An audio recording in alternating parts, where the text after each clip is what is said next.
보면 예수님께서 유도 강요로 나아가셔서 시험을 받으시는 장면입니다. 우리가 인도받고 있는 마가복음에는 그냥 두 줄로 요약되어 있지만 마태복음 4장이나 누가복음 4장에는 예수님의 시험에 대해서 굉장히 디테일하게 기록되어 있습니다. 그 중에서 우리는 이 마태복음을 통해서 예수님께서 받으신 시험이 무엇이며 또 그 시험이 우리에게 전달하고자 하는 의미가 무엇인지를 꼭 우리가 우리의 응답으로 좀 받아야 되겠습니다. 자, 그러기 위해서는 먼저 시험이 갖는 의미와 내용이 무엇인지를 먼저 살펴봐야 되겠습니다. 자, 첫 번째, 이 시험이라고 이야기하는 것은 영어 단어로 세 가지를 의미하죠. 첫 번째, temptation이라는 유혹. 두 번째, 트레이닝이라는 훈련. 세 번째, 테스트라고 이야기하는 시험.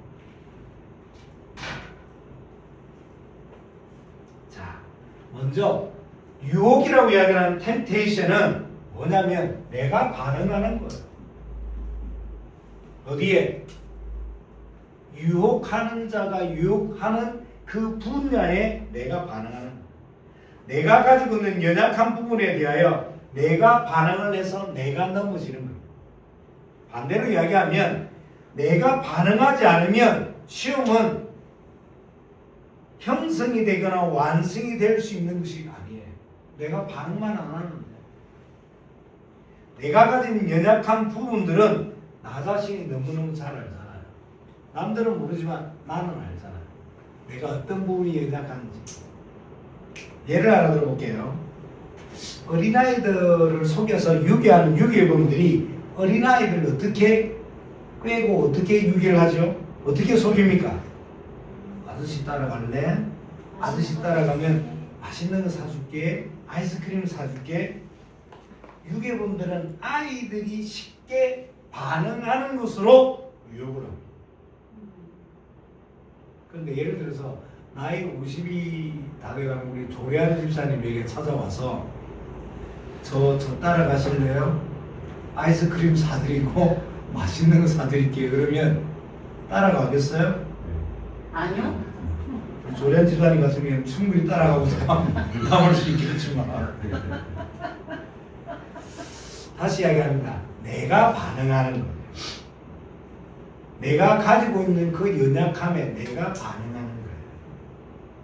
그래서 내가 넘어지는 거예요. 그런데도 불구하고 내가 반응해서 내가 넘어지는데도 불구하고 나는 하나님을 원망하잖아. 자, 두 번째, 훈련이라고 이야기하는 트레이닝. 훈련으로 주어지는 시험. 이건 뭘 의미할까요? 여러분들, 왜 소방관들이 평상시 불 끄는 훈련을 할까요? 여러분들, 왜 군인들이 평상시에 모의 전투 훈련을 할까요? 왜 운동선수들이 평상시 죽도록 훈련에 매진할까요? 뭐 때문일까요? 그날을 위해서, 그때를 위해서. 여러분들 기억하셔야 될 게 우리에게는 세 가지 싸움이 있습니다. 우리가 늘 기억하셔야 되고 긴장하셔야 되고 싸워야 될 싸움이 세 가지인데 첫 번째는 영적 싸움.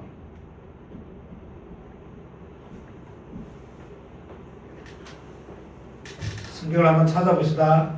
고갈렙 신약이고요. 에베소서 6장 12절. 에베소서 6장 12절입니다. 고갈렙 돼 있죠. 책인에 에베소서 6장 12절. 장 에베소서 6장 12절.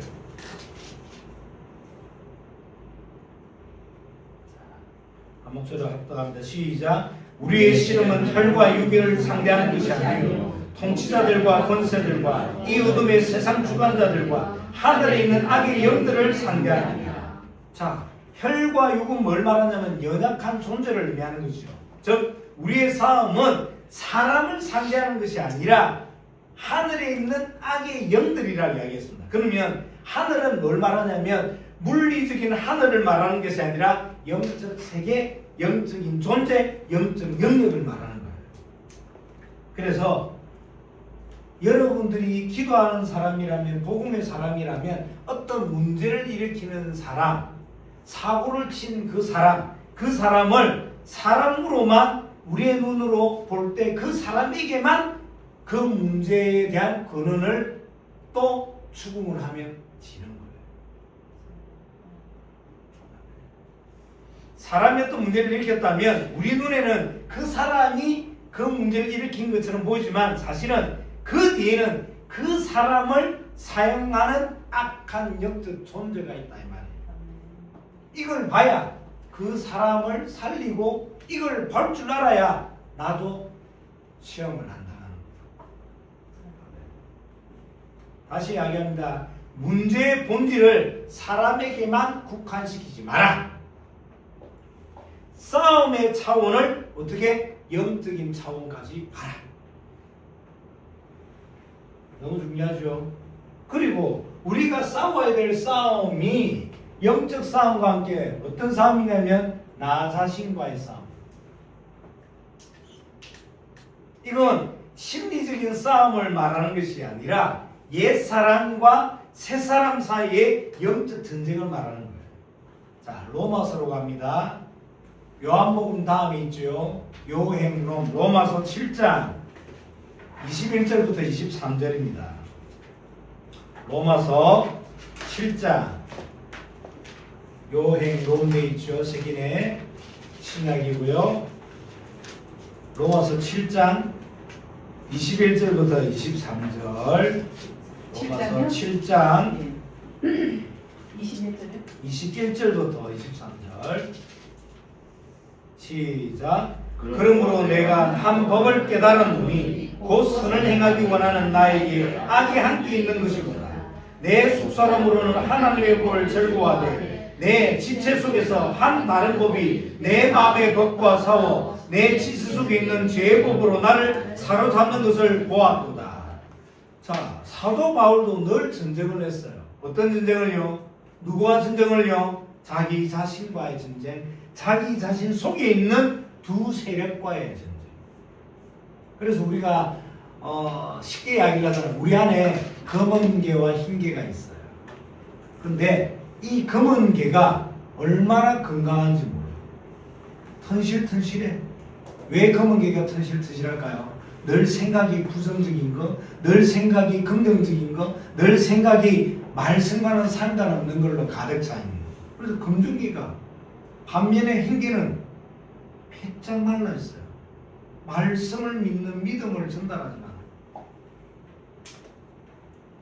바울도 이렇게 늘 전쟁을 합니다. 하나는 하나님을 기쁘시게 하는 마음, 또 하나는 죄와의, 이렇게 늘 우리의 성도들이 제일 잘해야 될 싸움 중에 하나가 뭐예요? 나 자신과의 싸움. 이건 심리적인 게 아니라 분명히 말씀드렸습니다.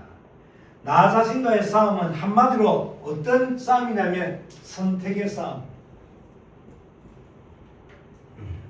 어떤 걸? 감정을 선택하냐 아니면 말씀을 선택하냐, 이익을 선택하냐 하나님이 기뻐하시는 것을 선택하냐. 문제는 이 선택의 싸움 아닙니까? 보세요. 이 자리에 여러분들이 나오기까지 누구는 갈까 말까 갈등을 할 수 있겠죠. 또 이 갈등을 넘어서 이 자리에 와 있습니다. 이 자리에 앉아 있는 사람 가운데도 이런 갈등들이 있습니다. 은혜를 되냐 안 되냐, 이 갈등 속. 그러면 진짜 하나님 기뻐하시는 그 영적 상태는 이걸 간다 안 간다, 또 여기서 은혜를 받는다 안 받는다 상관없이 어디에 집중하는 거예요? 하나님께. 자꾸 은혜를 내가 어떤 것을 모르는 것을 깨닫고 어떤 것이 채워지는 것을 은혜라고 생각하면 안 되는 거예요. 은혜는 하나님의 말씀 앞에 설 수 있는 게 아니에요. 그게 진짜 은혜예요. 자, 세 번째 싸움은 뭐냐면 미래를 살리기 위한 영적 전쟁입니다.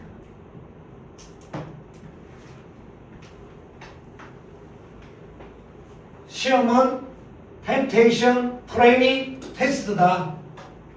그러면 시험이 말하는 훈련은 제가 소방관 이야기도 하고 군인 이야기도 하고 운동선수도 이야기했습니다.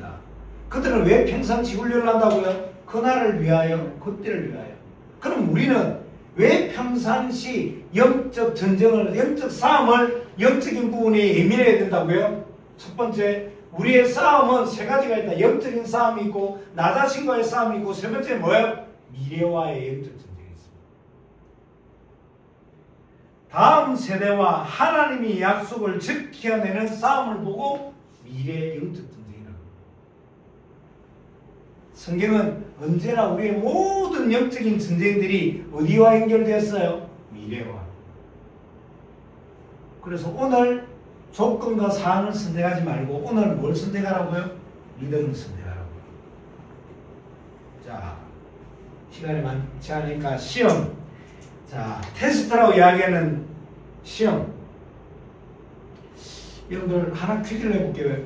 금이 들어가 있는 광물을 보고 뭐라 그러죠? 금이 들어가 있는 광물, 돌을 보고, 금이 들어가 있는 돌을 보고 금강석이라고 해요. 그러면 이 금강석 안에서 금을 추출해내는 방법이 뭐냐면 제일 먼저 이 돌을 부셔냅니다. 잘게. 그러고는 두 번째는 뭘 할 것 같아요? 이 잘게 부서진 금을 굉장히 높은 온도에 있는 풀무불에 집어넣어요. 그렇게 해서 다른 찌꺼기들은 다 태워 없어지도록.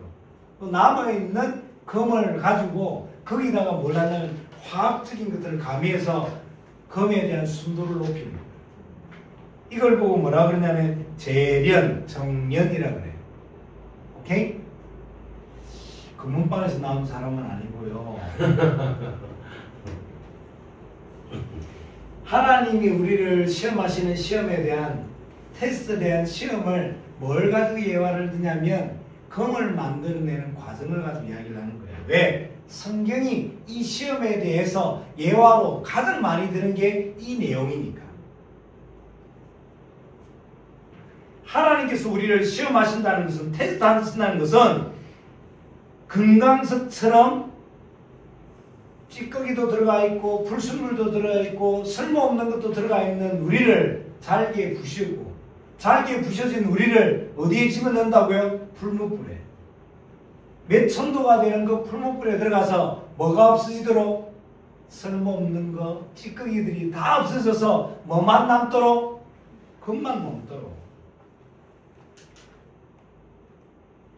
우리에게 필요없는 찌꺼기, 불순물들이 제거하기 위해서 하나님이 사용하시는 방법이 뭐라고요? 테스트, 시험이라고. 그래서 하나님께서 우리에게 주시는 시험은 우리를 제거하고 멸하는 것이 아니라 뭐냐면 정화입니다.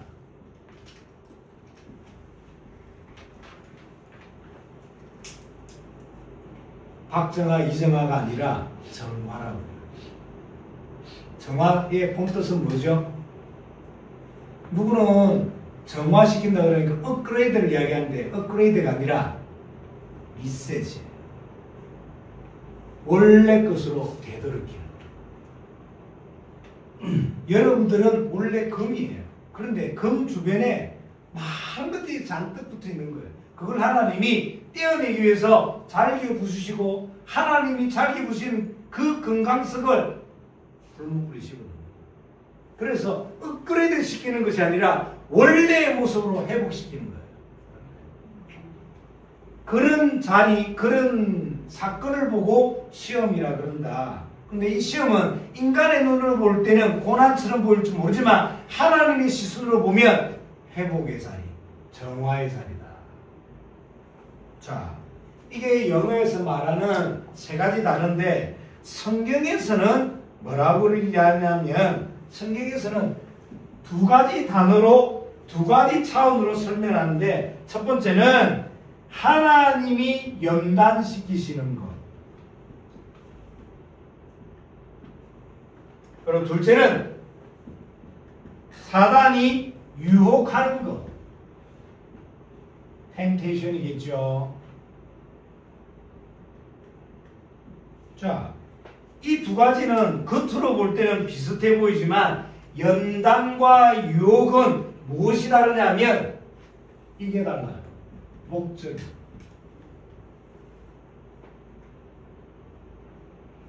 하나님이 허락하시는 시험은 우리의 믿음을 연단하기 위함이라고 성경은 이야기했습니다.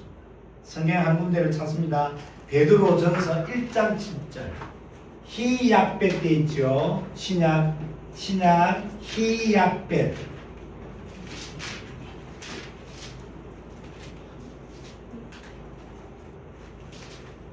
몇 장 읽었거든요? 1장 7절입니다.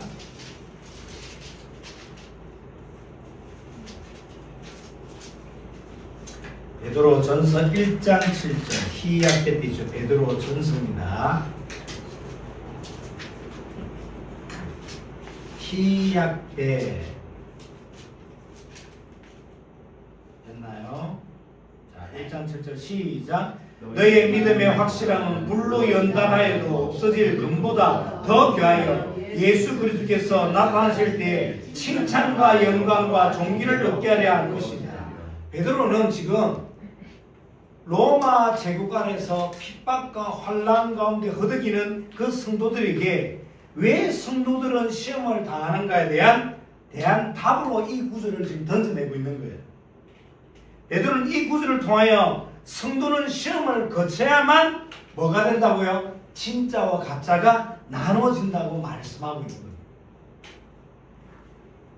거예요. 베드로 전서 1장 7절에 나오는 너의 믿음의 확실함은 이라는 이 확실함이라는 단어가 헬라어로 도키미온이라는 단어거든요. 이 헬라어 도키미온은 뭘 말하냐면 인정함이라는 명사형입니다. 다르게 이야기하면 이 도키미온이라는 단어는 금속을 푸는 불에 넣어서 불순물을 제거하고 나면 남겨진 그 금속, 그 금이 진짜인지 가짜인지를 판단을 할 때 쓰는 단어가 이 도키미온이다. 그 말은 하나님이 우리를 시험하는 시험은 파괴가 아니라 그건 뭐예요? 성숙의 목적입니다. 금이 불 속에서 점령되듯이 믿음도 시련 속에서 순전하여집니다. 요즘은 이제 재련 기술과 정밀 기술이 뛰어나서 보통 보면 순금하면 99.99 뭐 이렇게 나와 있잖아요. 그러면 옛날에는 이 금이 순금인지 아니면 좀 불순물이 아직 덜 빠졌는지를 판단하는 기준이 뭐였던 것 같아요? 이렇게 과학이나 재련이나 정밀 기술이 발달하지 않았던 그 옛날에는 뭐를 기준으로 해서 이 금은 진짜 제대로 불순물이 빠졌구나 안 빠졌구나 라는 거를 해석해 볼까요? 옛날 어른들 그걸 깨물어 보시는 분도 있고 이렇게? 네. 옛날에는 이 금이 순금인지 안금인지에 대한 기준이 뭐냐면 그 금을 바라다 볼 때 자기 얼굴이 어느 만큼 선명하게 비치냐 안 비치냐 이게 갖는 의미가 굉장히 중요합니다. 순금일수록 뭐가 비춰져야 되는 거예요? 얼굴이. 다르게 이야기하면 뭘 말할까요? 진짜일수록 사람들이 알아봐야 되는 거예요. 내가 진짜 복음을 받았다면 사람들이 내가 가지고 있는 이 복음에 대해서 진짜인지 가짜인지를 알 수밖에 없는 거예요.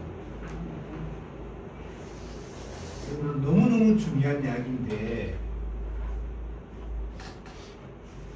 자, 하나님께서 우리를 시험하시는 목적은 다른 목적이에요. 그럼 사단이 우리를 시험하는 목적은 더 다르겠죠. 사단이 우리에게 던지는 시험은 어떤 시험이냐면 유혹, 쉽게 말하면 무너뜨리기 위한 시험이에요. 하나님은 시험을 사용하지만 그 시험이 죄의 근원이 되질 않습니다. 그런데 사단은 어떤 포인트를 가지고 시험을 하냐면 우리를 무너뜨리기 위해서 죄를 짓게 하기 위해서 주는 시험이에요. 자, 다시 야고보서로 다시 갑니다. 키 앞에 있죠. 야고보서 1장 13절이에요.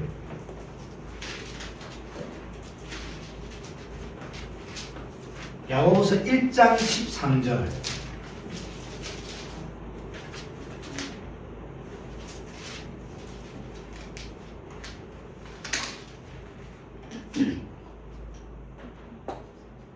시작. 사람이 시험을 받을 때 내가 하나님께 시험을 받는다 하지 말지니 사람은 악에게 시험을 받지도 아니하시고 친히 아무도 시험하지 아니하시니라.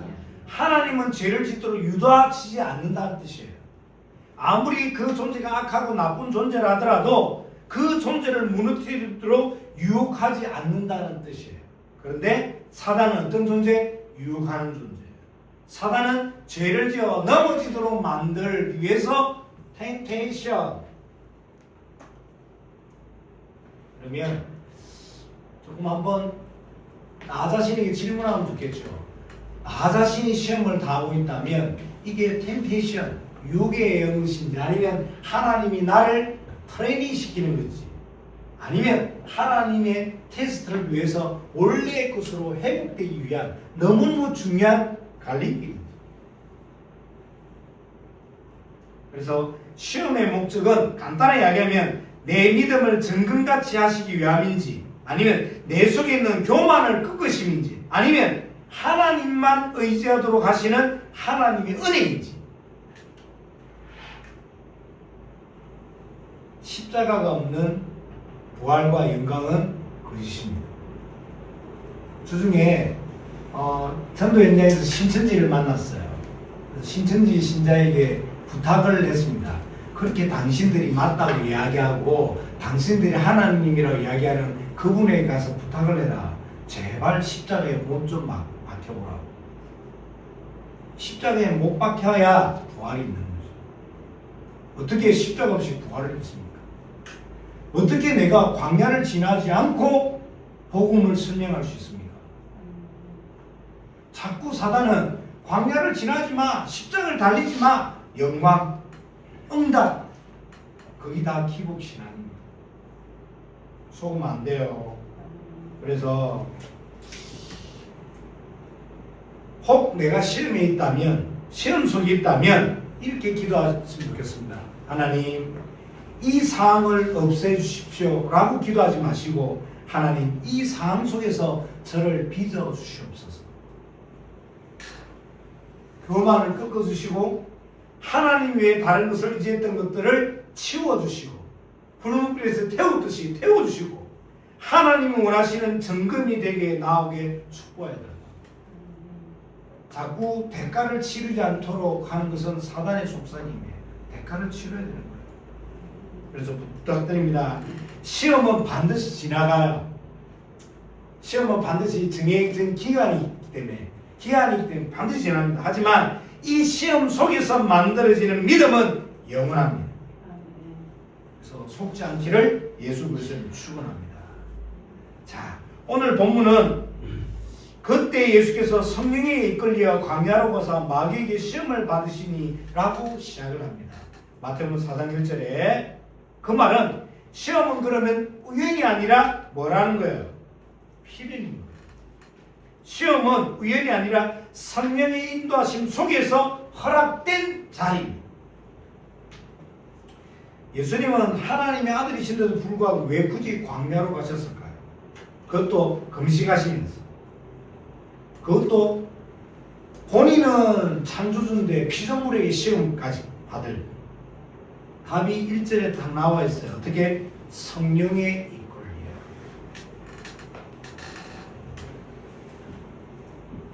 성령의 이끌려. 하나님이 하시는 일은 언제나 세 가지입니다. 뭐였죠? 구원. 하나님의 말씀을 이루는 말씀 성취. 그리고 기도에 대한 응답.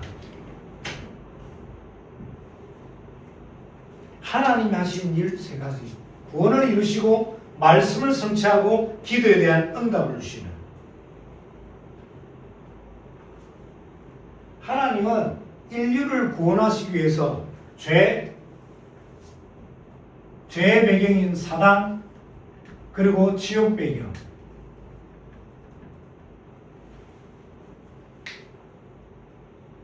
이걸 해결하시기 위해서 그 자리로 가신 거예요. 하나님은 말씀의 성취를 위해서 온전히 완전한 뭘 보이시는 거예요? 순종을 보이시는 거예요.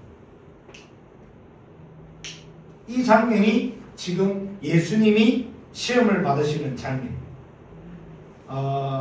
히브리서 2장 18절에 보니까 이렇게 기록되어 있습니다. 제가 한번 되돌려 올릴게요. 그가 시험을 받아 고난을 당했은즉 시험 받는 자들을 능히 도우실 수 있느니라. 광야는 고난의 자리이지만 동시에 하나님의 뜻이 드러나는 자리. 이스라엘은 광야에서 실패했어요. 하지만 예수님은 광야에서 승리하신 거예요. 자, 하나님은 구원과 말씀 성취와 기도응답을 이루실 분인데 이 세 가지를 위해서 하나님이 어디로 나오시는 거예요? 광야로. 누구에게? 사단에게. 무엇을? 시험을. 그러면 예수님이 받으신 시험 세 가지 가운데 오늘 한 가지만 해서 정리하도록 하겠습니다. 첫 번째 시험이 뭐냐면 마태복음 4장 3절 4절에 기록되어 있습니다. 3절 4절을 한 목소리로 읽습니다. 시작. 시험하는 자가 예수께 나와서 이르되 내가 만일 하나님의 아들이거든 명하여 이 돌들로 떡등이가 되게 하라. 예수께서 대답해 이르시되 기록되었으되 사람이 떡으로만 살 것이 아니요 하나님 입으로부터 나오는 모든 말씀으로 살 것이라 하였느니라 하시니. 자, 여기서 등장하는 시험하는 자. 시험하는 자는 누구예요? 사단이에요. 사단이 누굴 공격을 하는 겁니까? 예수님을. 그런데 언제 공격을 하죠? 또 어떤 상태에서 공격을 합니까? 2절에 나와 있어요. 예수님의 상태가 어떻게 됐어요? 네. 40일을 금식하시고 줄이신. 40일을 밤낮으로 금식하신 후에 줄이신지라. 예수님은 하나님이시지만 육신을 입고 있잖아요. 때문에 육신적인 부분 가운데 연약한 부분이 있는 거죠. 그 연약한 부분이 있는데도 불구하고 더 스스로 줄이시고 광야로 나오셨습니다. 자, 여기서 우리가 얼른 캐치해야 될 게 뭐예요? 사단이 우리를 시험할 때 가지는 두 가지 원칙. 사단이 우리를 시험할 때 가지는 두 가지 원칙이 뭐예요? 첫 번째는 연약해 있을 때. 그리고 연약해 있을 때 시험하고, 그리고 시험할 때는 가장 약한 부분을 건드립니다. 사단이 우리에게 시험을 주는 두 가지 원칙이 이겁니다. 자, 문제를 하나 내볼게요. 사단이 인간에게 최초로 시험을 걸었던 장면이 어디에 기록되어 있죠? 네, 창세기 3장에 기록되어 있죠. 자, 그러면 질문을 해볼게요. 에덴 동산이 아담과 하와에게 부족한 부분으로 와닿을 수 있는 것들이 있었을까요? 조렌지 선생님 생각은 어때요? 아담과 하와에게 에덴 동산이 가지는 어떤 부족한 부분이나 연약한 부분이나 약한 부분이 있었을까요? 없었어요? 그런데 왜 아담과 하와는 무너졌을까요? 부족한 거 있었어요. 부족한 부분이 있었어요? 예. 뭐요? 아파트? 아니요. 에르메스? 그런 게 아니라 네. 그 자기는 언젠간에 미치라는 거. 하나님보다는 미치에 순종할 수밖에 없다는 단결 따지면 아래층 사람인 거 부족한 거 아닌가. 8층 사람 이야기하는 거예요. 사람 밑에가 9층인데. 자, 잘 들어보세요. 에덴 동산이 뭐가 부족했을까요? 환경, 상황, 조건, 모든 것이 다 완벽했습니다. 그런데 어느 것 하나 부족함도 연약함도 없었는데 외부적인 조건, 환경, 배경은 그대로인데 어디가 약했을까요? 어디가 연약했을까요? 내면적인. 내면적인 어떤 그 부분이 약했을까요? 상태와 관계. 서는 단어를 잘 기억하셔야 됩니다. 여러분들은 중요한 부분이니까 단어 하나하나가 아주 중요한 어떤 의미들을 담고 있겠죠. 자, 아담과 하와는 환경이나 상황과 조건은 최상기 아니에요. 더 이루 말할 수 없는 것들이에요. 그런데도 어떻게 무너졌냐 이 말이에요. 외부적인 조건이나 상황과 배경이 아니라 내면적인 거다. 내면적인 부분이 어떤 부분이 약했다고요? 상태와 관계. 상태와 관계라는 것은 뭘 의미할까요, 여러분들? 아담과 하와는 어느 부분이 연약했습니까? 말씀에 대한. 아담과 하와는 언제 가장 취약했을까요? 말씀에 대한 질문에. 하와가 어떤 질문을 받았습니까? 사단에게. 이 선악과를 먹는 날에 정녕 죽는다 그러더냐? 그때 뭐라 그래요, 하와가? 죽을까? 어느 부분이 약했다고요? 말씀에 대한 질문.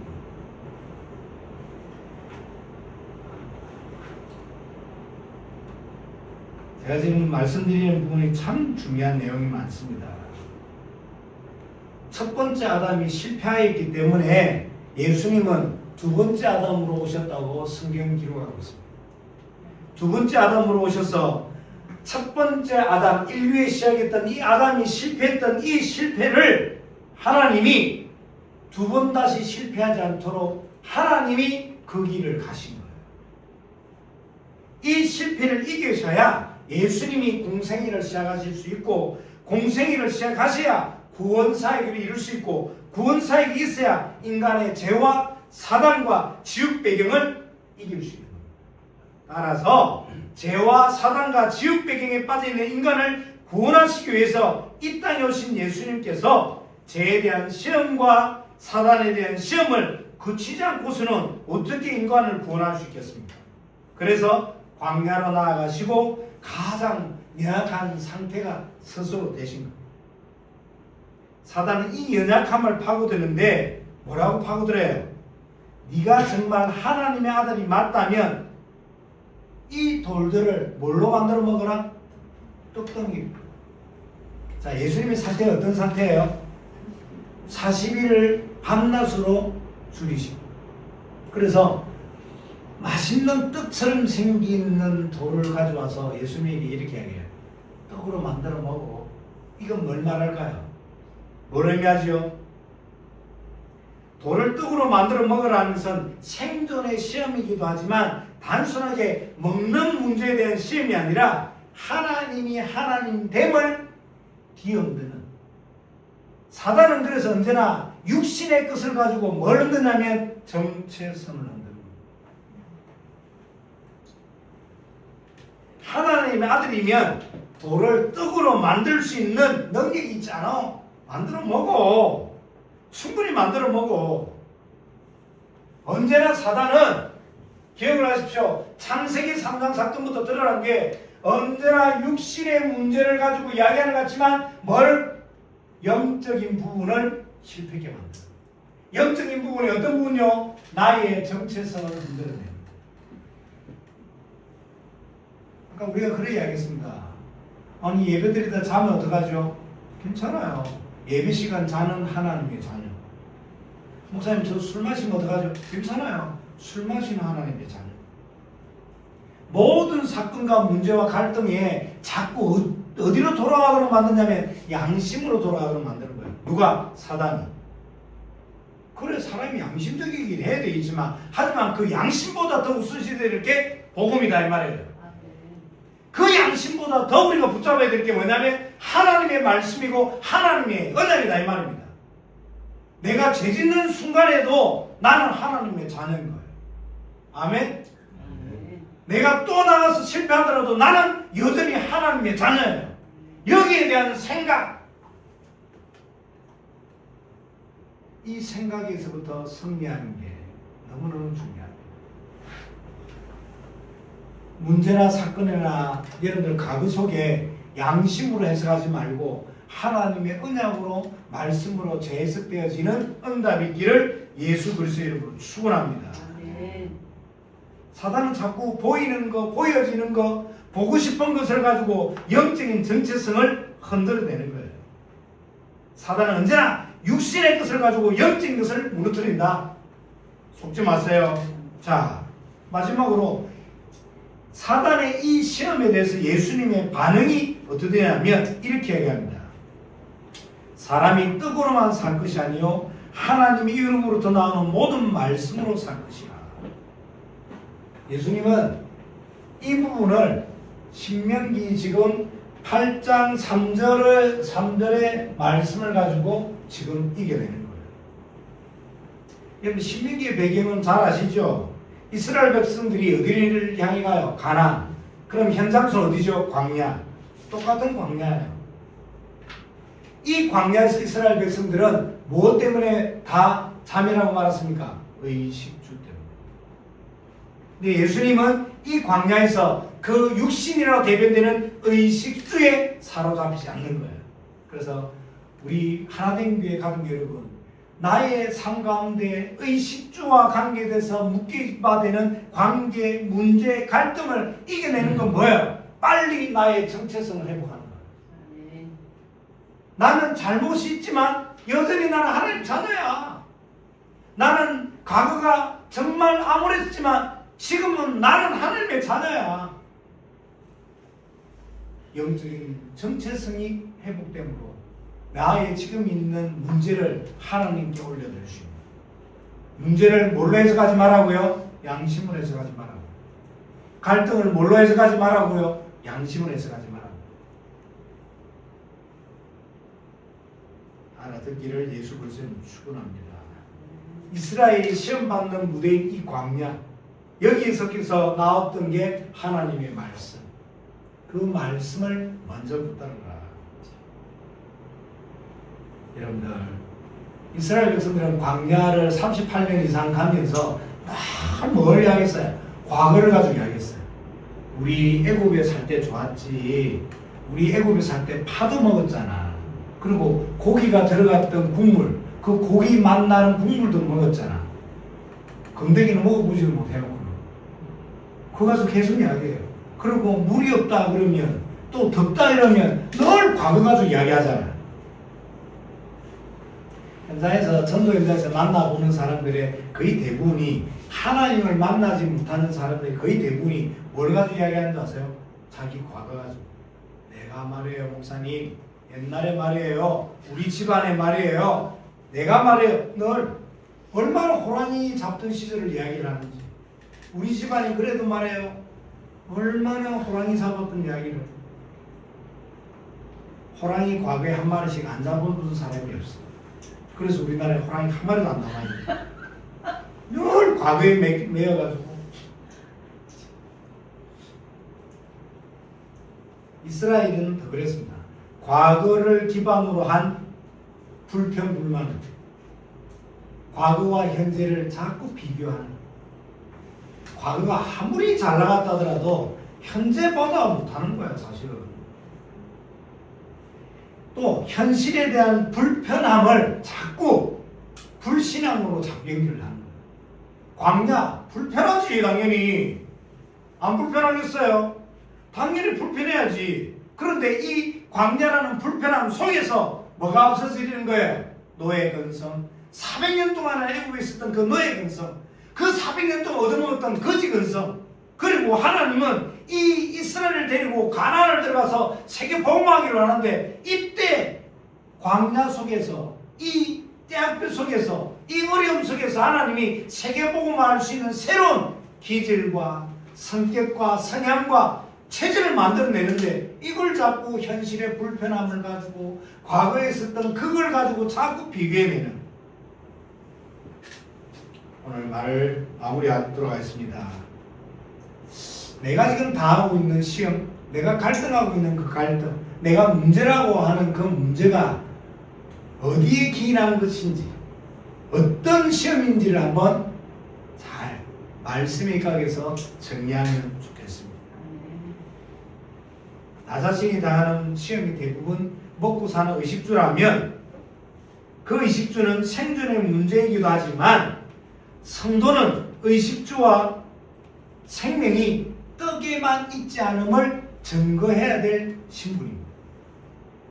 그리스도는 뭐에 의해서 움직이는 동력이 생긴다고요? 말씀. 오늘 주임받은 말씀을 가지고 나의 의식주를 뛰어넘는 나의 정체성이 회복되는 귀한 응답들이 있기를 예수 그리스도는 축원합니다.